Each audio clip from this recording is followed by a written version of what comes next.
and welcome back to Face Off. Now we are moving on to the first stage.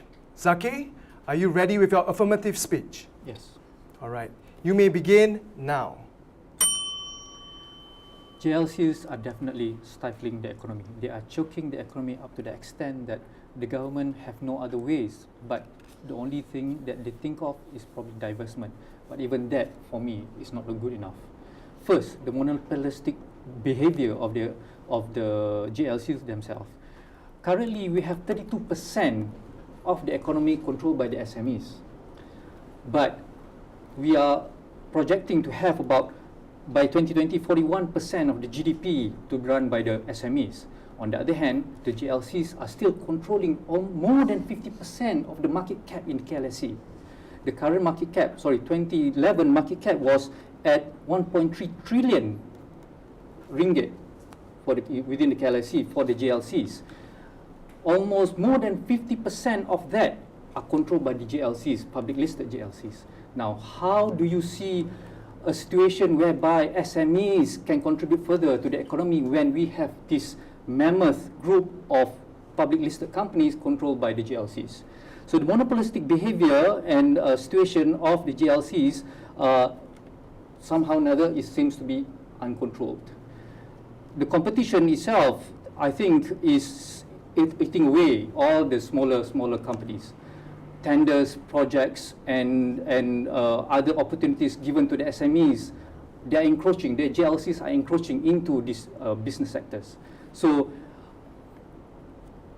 a perfect example of telecom back then, when before VETS was formed, there were a lot of projects when VETS as a service, the provider, came into the picture that tried to ask a lot of other SME or software integrators to come into the picture to help establish the services of the time telecom back then, Telecom Malaysia. But again, when VETS appeared into the market, a lot of these projects and businesses at the end taken away from these small, medium enterprises. So that is one way of, I think, the monopolistic behavior. Of course, it is also to the extent that it is very inefficient, inefficiently run from the top down. And subsidiaries, they have many subsidiaries that are trying to control, very difficult.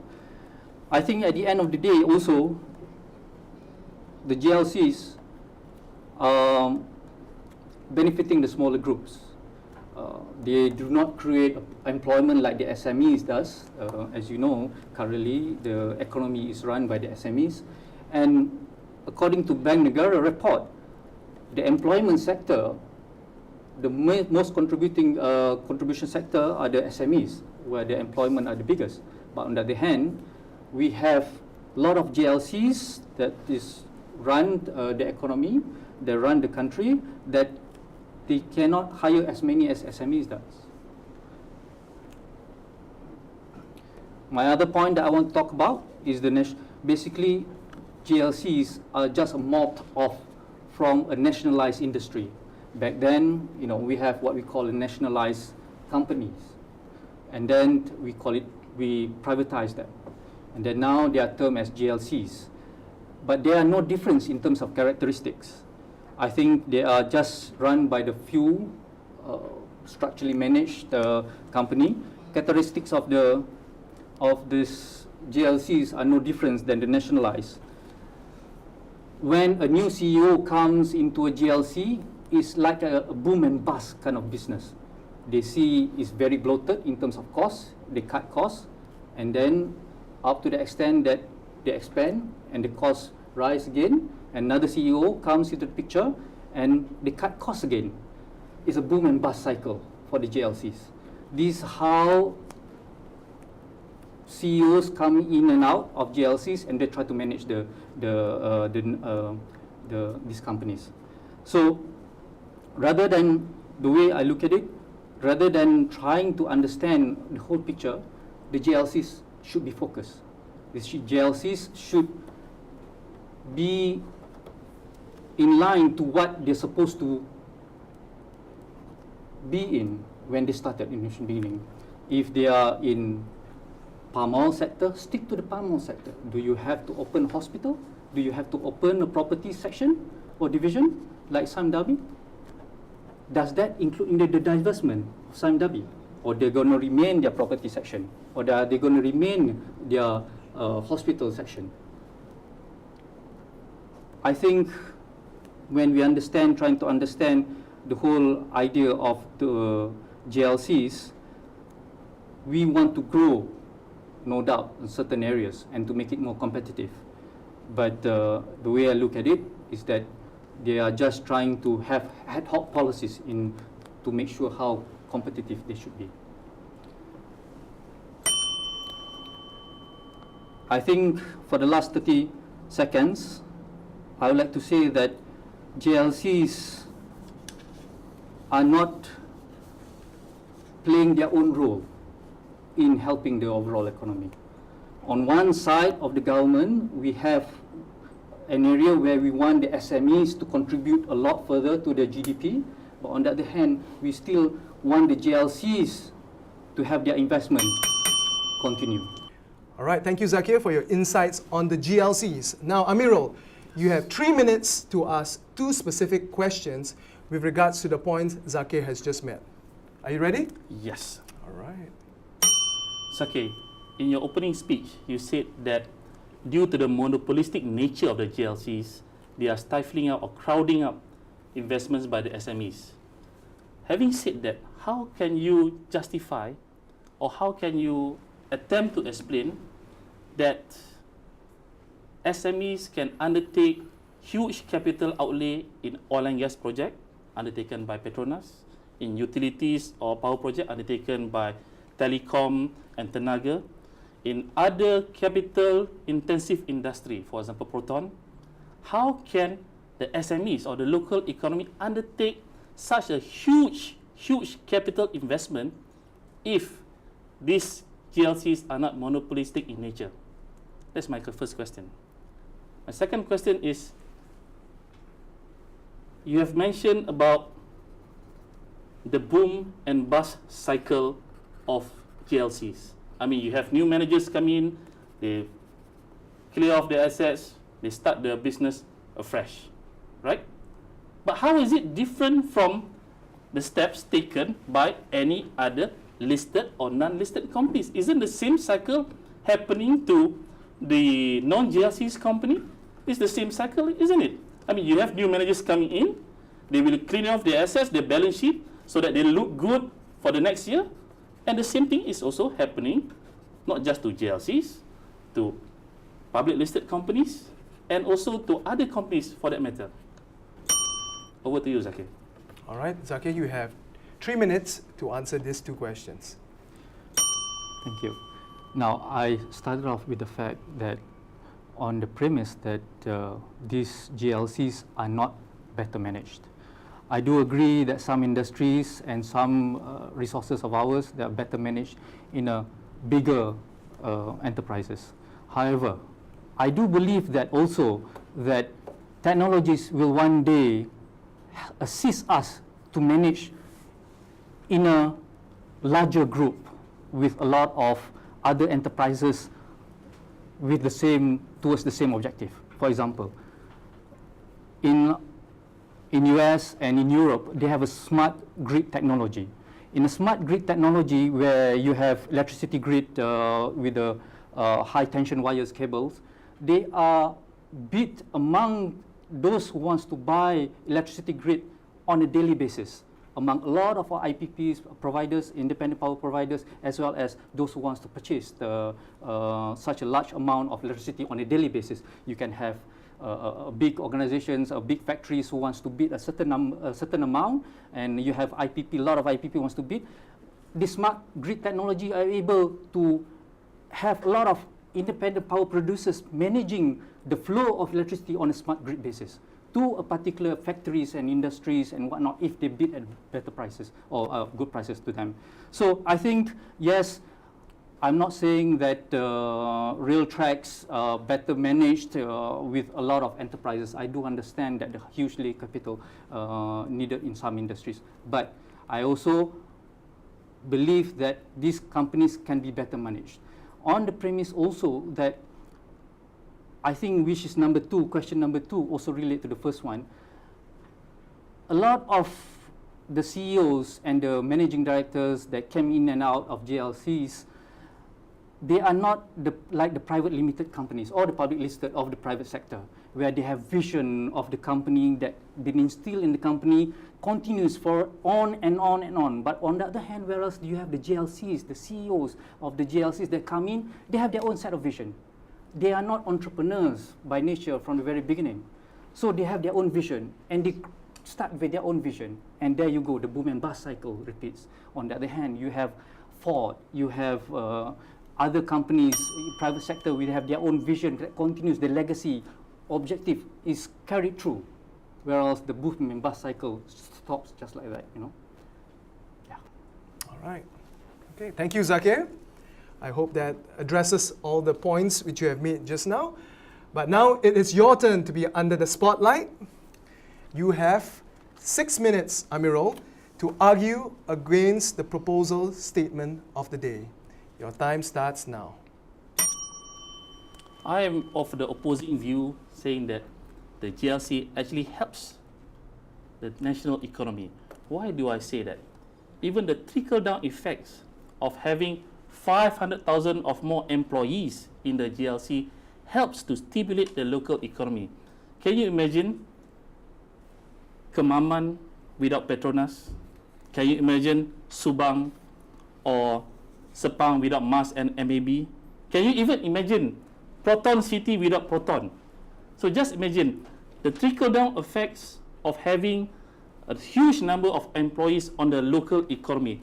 How can they not but help stimulate the local economy? I believe even, Mr. Zakir, your 1901 outlet, some of them are based in Petronas. So these GLCs also nurture the local SMEs. So how can you say, or how can you even contemplate to say that the GLCs stifle the local economy? My second point is, the GLCs are not solely they do not have a solely profit agenda. Bear in mind, when the Malaysian Incorporated concept was introduced in the late 70s, they have a national social development agenda. For example, it's not just profit oriented. They also give scholarships. They also helps in other CSR or corporate responsibility, like, for example, 1MDB, they build halfway houses. For example, other organizations, they also sponsor sporting events. They also sponsor events that is supposed to be for the school kids. So, based on the reports that we have for 2011, the GLCs, they made about 109 billion of capital investments, of which 73 billion was expected to benefit the domestic economy, right? And out of the top 20 GLCs, 36,159 scholarships were given, amounting to 434 million. Do you seriously say that the local economy or the SMEs can come up with a similar amount to help stimulate the local economy? Don't you think, with the trickle-down effect of the social development agenda, they are not only, forget about stifling, they are helping the local economy, not just in the profit sense, but also to fulfill their corporate social responsibility. My third point, they are also the defender of the nation's interests. I've mentioned about, for example, 1901, having an outlet in Petronas.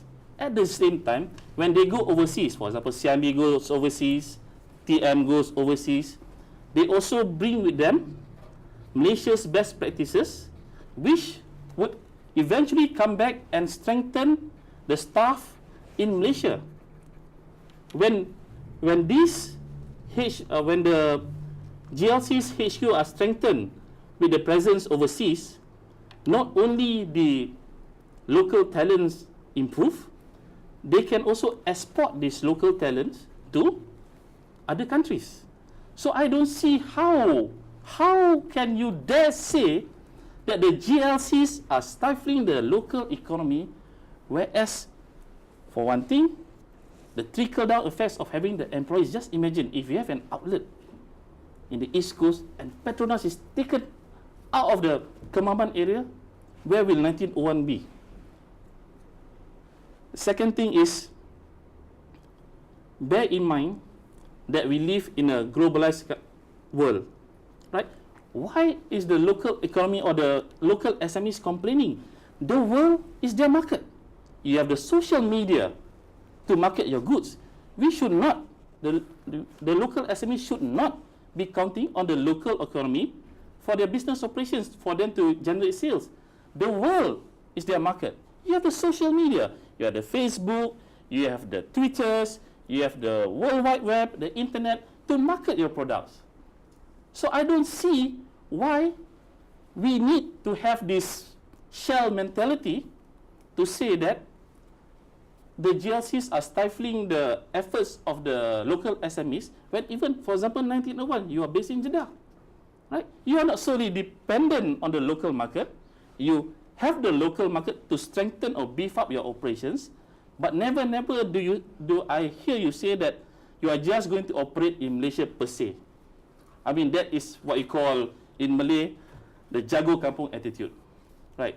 So that is what I have to say for now, Raj, and I'll leave it to you. All right. Thank you very much, Amirul.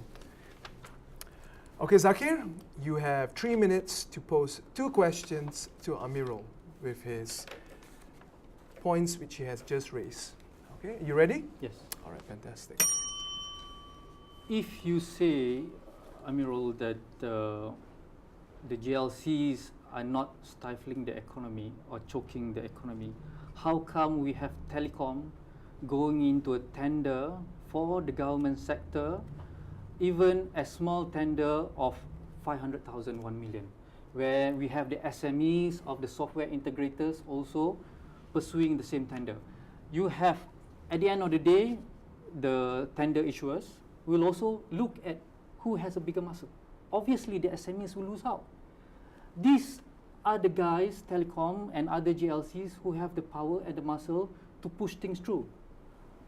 So why are they encroaching into a small opportunities of the SMEs?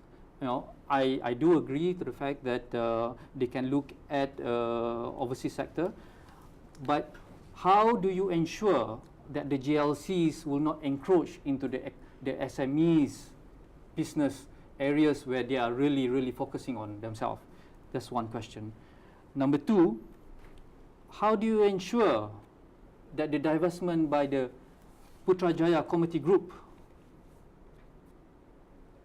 idea of making the GLCs more focused are there to stay, to ensure that the GLCs themselves will not have a controlling stake in the eventual divestment?